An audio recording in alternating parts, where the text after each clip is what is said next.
Hi friends, அனைவருக்கும் வணக்கம். 2026 தேர்தலில் திமுக அதிமுக இரண்டு கட்சிகளுமே பார்த்தீங்கன்னா வாக்குறுதிகளில் நகைக்கடன் தள்ளுபடி கண்டிப்பாக இருக்கும்.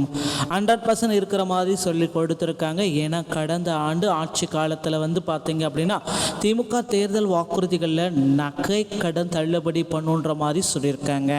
அதை ஃபேஸ் பண்ணி நகைக்கடன் தள்ளுபடி பண்ணுறாங்க. இப்போ எங்கே போய் வைக்கலாம், எவ்வளவு சவரன் வைக்கலாம் அப்படின்ற முழுமையான தகவலை பற்றி தான் பார்க்க போகிறோம். ஸோ வீடியோவை ஸ்கிப் பண்ணாமல் பாருங்கள். அனைவருமே கடைசி வர பாருங்கள். வீடியோ பிடிச்சிருந்தால் லைக் பண்ணுங்கள், சப்ஸ்கிரைப் பண்ணி வச்சுக்கோங்க.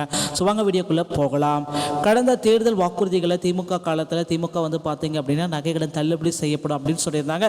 அதை ஃபேஸ் பண்ணியே பெரியசாமி அவர்கள் பார்த்தீங்க அப்படின்னா கூட்டுறவு வங்கியில் வைத்திருக்கக்கூடிய நீங்கள் 5 சவரன் நகை வைத்தீங்கன்னா உங்களுடைய 100% நகை தள்ளுபடி சொல்லியிருக்குன்னு சொல்லியிருந்தாங்க. அதை ஃபேஸ் பண்ணி 5 சவரனுக்குள்ளாக நகை வைத்தவர்கள் யாராக இருந்தாலும் அவர்களுக்கு நகைக்கடன் தள்ளுபடி செய்யப்பட்டதாகவும் பெரியசாமி குறிப்பில் சொல்லியிருக்காங்க.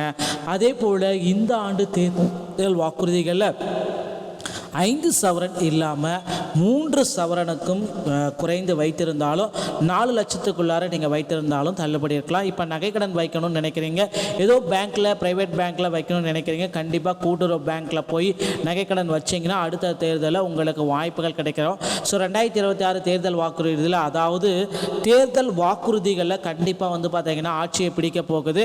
ஸோ டெஃபினட்டாக பார்த்தீங்கன்னா 2 கட்சியில் ஏதோ ஒன்று கட்சி ஆட்சியை பிடிக்கும். அதனால் 5 சவரனுக்குள்ளாமல் உங்களுடைய நகைக்கடன் வைத்தீங்க அப்படின்னா நகைக்கடன் நிச்சயமாக தள்ளுபடி பண்ண போகிறாங்க.